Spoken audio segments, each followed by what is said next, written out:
อต้อนรับเข้าสู่ช่องป้าจำลองชายว่ะหลายคนวันนี้ยายก็จะเอาปลาไปให้ป้า แล้วก็เอาผักชี แล้วก็ผักกาดนี่นะก็จะไปทำบุญด้วยจองพระป่ามา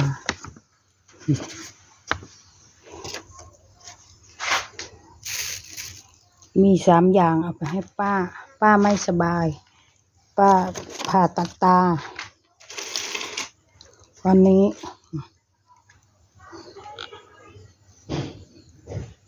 เก็บอยู่สวนเรานี่แหละทั้งผักหอมทั้งปลา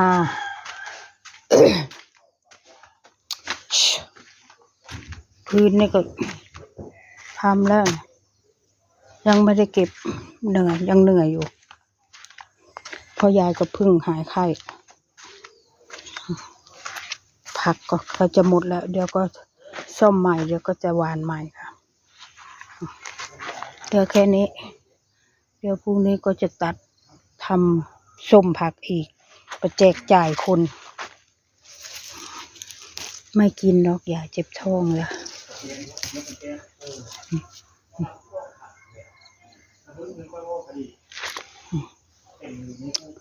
เขาสร้างบ้านใหม่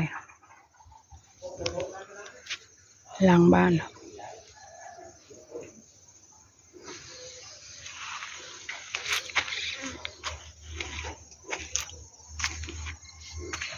มากอันนี้ก็เยอะแยะพวกเต็มเห็นบอกดกมากเลยกระแตบพวกกินเม็ดมันกินกระป่นปลาป่นอีปู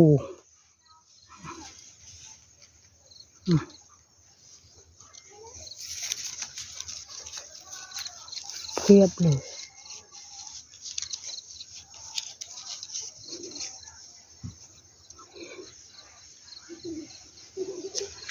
โกดกมากต้นมะขามมันภูร่วง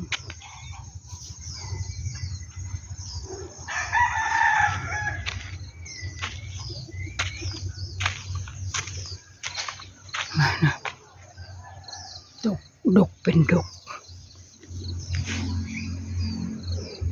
มันแก่แล้วกินเม็ดมัน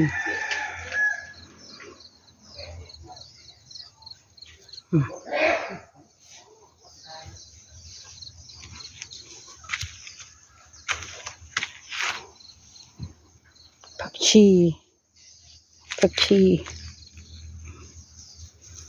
มันสูง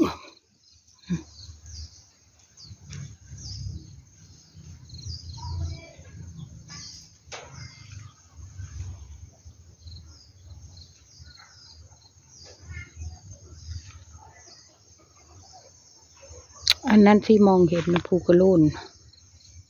นี่ภูเหล็กไฟ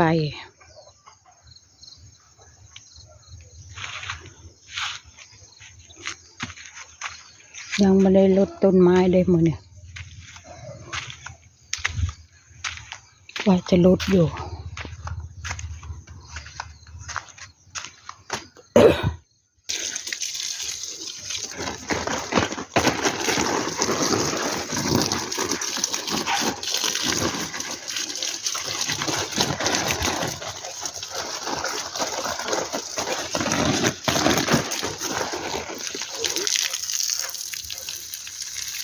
ใบมันรักเลย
ต้นพริกนั่นด้วยค่ะ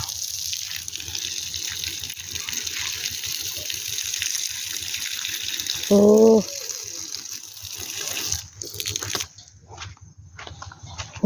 ไก่กินพริกโอ้หักแล้วนี่หักแล้ว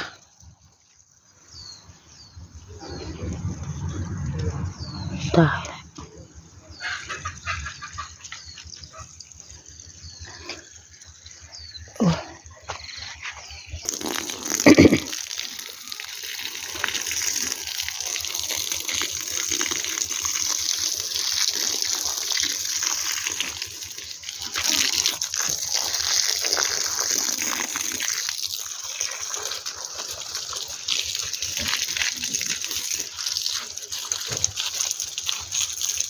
เดี๋ยวขยายออกอีก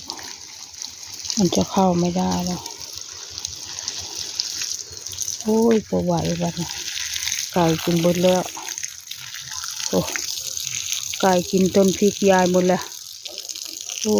ยบ่ไหวแล้วเด้องามแท้วะโอ้มันกำลังเป็นมันกัดกินเบิ่งดูเถอะโอ้ยเดี๋ยวจะเอาออกมาอีกนะโอเคประมาณนี้ค่ะก็จบคลิปแค่นี้เด้อขอบคุณมากๆค่ะ